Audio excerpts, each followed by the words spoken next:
இந்த அருமையான நாளிலும் கூட சத்தியவசன நிகழ்ச்சிகளோடு கூட இணைந்திருக்கிற அன்பு நேயர்கள் அனைவருக்கும் அன்பார்ந்த வணக்கங்களை தெரிவித்துக் கொள்கின்றேன்.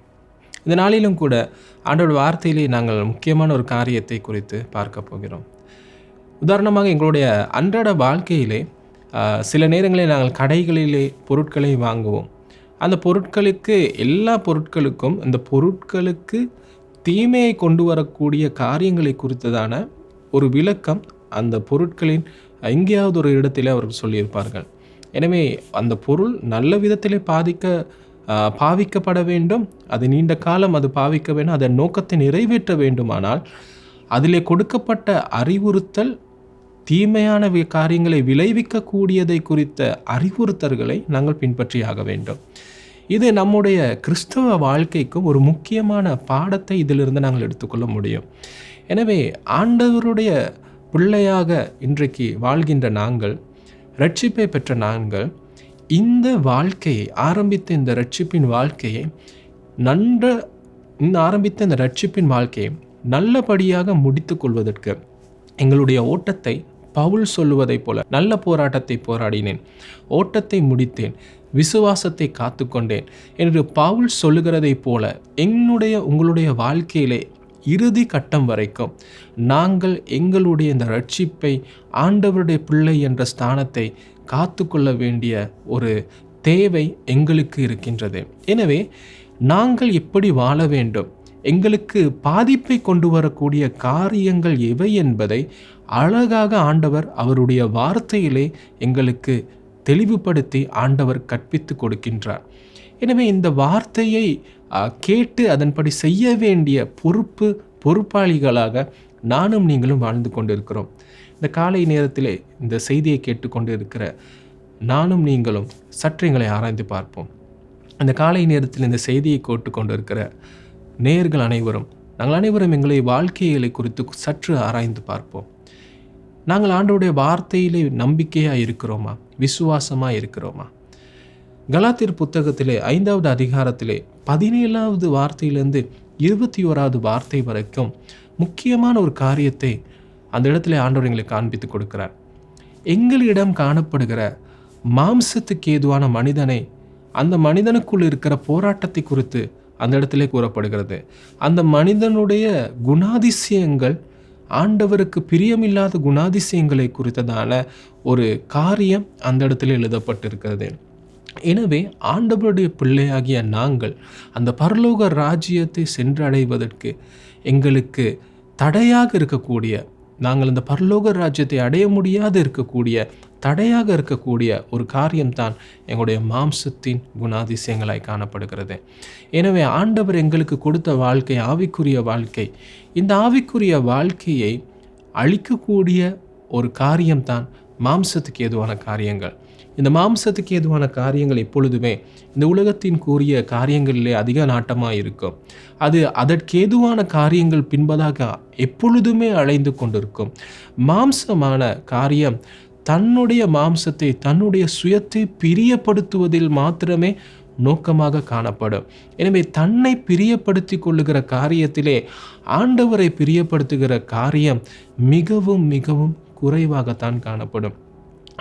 அதுக்கு இருக்கிற எந்நேரமே மாம்சமான மனிதனுக்கு இருக்கிற ஒரே நோக்கம் தன்னை சந்தோஷப்படுத்துவது எப்படி, தனக்கு லாபமான காரியம் எப்படி என்பதை தேடி தேடி அதன் பின்பதாகவே காலத்தை செலவிட்டு தன்னுடைய வாழ்க்கையை முடித்து கொள்ள காரியமாக இருக்கலாம்.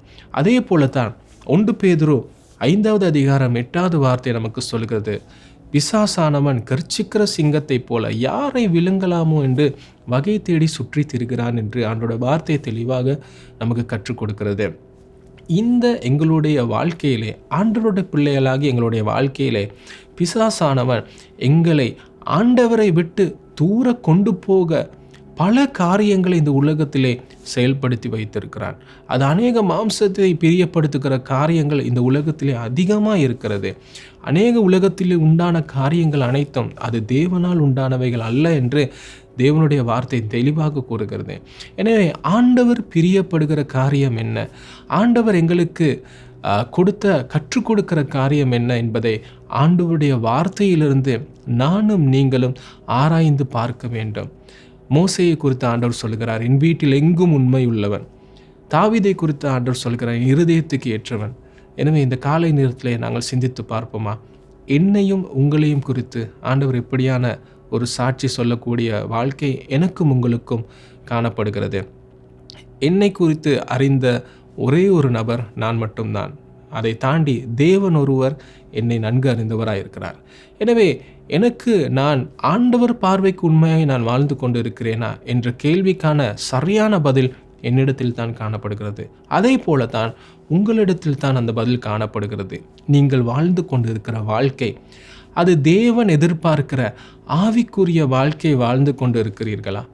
அப்படி இல்லாவிட்டால் நீங்கள் ஆலயத்துக்கு போய் ஆராதனையிலே கலந்து கொள்ளுகிறீர்கள், சில நேரங்களில் நன்றாக ஜெபிக்கிறீர்கள், ஆண்டோடைய வார்த்தையை தியானிக்கிறீர்கள், ஆனால் இன்னும் உங்களுடைய வாழ்க்கையிலே மாம்சத்துக்கு ஏதுவான குணாதிசயங்கள், இந்த உலகத்திலே உங்களுடைய மாம்ச மனிதனை பிரியப்படுத்துகிற காரியங்கள், அந்த காரியங்கள் தேவனுக்கு விருப்பம் இல்லாத காரியங்கள் இன்னும் உங்களுடைய வாழ்க்கையிலே அது தொடர்ந்து வந்து கொண்டு இருக்கிறதா? சற்று ஆராய்ந்து பார்ப்போம். எனவே நாங்கள் இப்படி வாழ்ந்து கொண்டு இருப்போமானால் அது மிகவும் பொல்லாப்பான ஒரு சூழலிலே எங்களை கொண்டு போய்விடும். எப்படி நான் முதலில் சொன்னது போல, ஒரு பொருளுக்கு தேவையற்ற ஒரு காரியத்தை குறித்ததான பாதிப்பை விளைவிக்கக்கூடியதான ஒரு காரியத்தை குறித்து அந்த பொருளிலே எப்படி அது உரிமையாளர்கள் எழுதியிருப்பார்களோ, இந்த காரியம் செய்தால் இந்த பொருள் பாதிக்கப்பட்டு அது மிக சீக்கிரத்தில் அது உடைந்துவிடும் என்று சொல்லுகிறார்களோ, இல்லாவிட்டால் அதனாலே பாதிப்பு உண்டாகும் என்று சொல்லுகிறார்களோ, அதே போலத்தான் எங்களுடைய ஆவிக்குரிய மனுஷனுக்கும் மாம்சத்துக்குரிய எண்ணங்கள், மாம்சத்தின் மனிதனை பிழைப்பூட்டுகிறதான தேவன் விரும்பாத காரியங்கள், அது ஆவிக்குரிய மனிதனுக்கு மிகவும் மிகவும் மோசமான ஒரு பாதிப்பை கொண்டு வரக்கூடியதாக இருக்கிறது. எனவே நீங்கள் ஆண்டவரை ஆராதிக்கிற, ஆண்டவரை நம்புகிற அன்பு ஜனங்களாகிய நீங்கள் தேவன் எதிர்பார்க்கிற, தேவனுக்கு பிரியமானதை செய்கிற நபர்களாய் நீங்கள் வாழ ஆயத்தமா? அநேக மனிதர்கள் மத்தியிலே கர்த்தர் உங்களை சாட்சிகளாய் நிற்க உங்களை அழைத்திருப்பார். சில நேரங்களிலே நீங்கள் விரும்பி கொண்டிருக்கலாம், இந்த காரியத்தை நான் விட்டுவிட வேண்டும், இந்த காரியத்திலிருந்து நான் விடுதலை பெற வேண்டும் என்று. கர்த்தர் உதவி செய்ய போதுமானவராயிருக்கிறார். தேவனுடைய வார்த்தை சொல்லுகிறது, தேவனால் செய்யக்கூடாத காரியம் ஒன்றுமில்லை. என்னை நோக்கி கூப்பிடு, நான் உனக்கு மறு உத்தரவு அருளி செய்வேன், நான் உனக்கு உதவி செய்வேன் என்று ஆண்டவருடைய வார்த்தையிலே தேவன் தெளிவாக சொல்லியிருக்கிறார். எனவே இந்த காலை நேரத்திலே உங்கள் இருதயங்களை தேவன் பக்கமாய் திருப்ப நீங்கள் ஆயத்தமா? இந்த மாம்சத்தின் காரியங்கள், குணாதிசயங்களை நீங்கள் ஆராய்ந்து பாருங்கள். கலாத்தியர் புத்தகம் 5வது அதிகாரம் 17வது வார்த்தையிலிருந்து 21வது வார்த்தை வரைக்கும் சொல்லப்பட்டிருக்கிற ஒவ்வொரு குணாதிசயங்களை குறித்து நீங்கள் ஆராய்ந்து பாருங்கள். அதில் இருக்கிற குணாதிசயங்கள் உங்களுடைய வாழ்க்கையில் இருக்கிறதா? ஆண்டவரிடத்தில் ஒப்பு கொடுங்கள். ஆண்டவரே, இந்த குணாதிசயம் என் வாழ்க்கையிலிருந்து அகன்று போகட்டும். ஆண்டவரே, நான் எந்த விதத்திலே வாழ்ந்தால் உமக்கு பிரியமாக இருக்கும்? என்னுடைய ஆவிக்குரிய மனிதன் எப்படி வாழ்ந்தால் உம்மை மகிமைப்படுத்த முடியும்? அதே போலத்தான் இந்த ஆவிக்குரிய மனிதன் ஆண்டவரோடு இருக்கிற உறவிலும் நாளுக்கு நாள் வளர்ச்சி அடைய வேண்டும். எனவே மாம்சத்துக்குரிய கிரியைகளை நாங்கள் அகற்றி விடுவோம், ஆவிக்குரிய கிரியைகளை வளருவோம். ஆவிக்குரிய கனிகளை குறித்து ஆராய்ந்து பாருங்கள். உங்களுடைய வாழ்க்கையிலே அதை செயல்படுத்துகிற சந்தர்ப்பங்கள் கிடைக்கிற நேரத்திலே தேவ பலத்தோடு கூட நீங்கள் அதை செய்யுங்கள். ஆண்டோடைய வார்த்தைக்கு கீழ்ப்படிய உங்களுடைய ஒரு தீர்மானத்தை எடுத்து நீங்கள் அடுத்த கட்டத்துக்கு செல்லுங்கள். நிச்சயமாக ஆண்டவர் உங்களுக்கு பலன் கொடுத்து, நிச்சயமாக ஆண்டவர் உங்களை சாட்சியாக மாற்றுவார். அநேக பிள்ளைகள் உங்களுடைய வாழ்க்கையின் சாட்சியை பார்த்து தேவனிடத்தில் திரும்பும்படியாக கர்த்தர் உங்களுக்கு உதவி செய்வார்.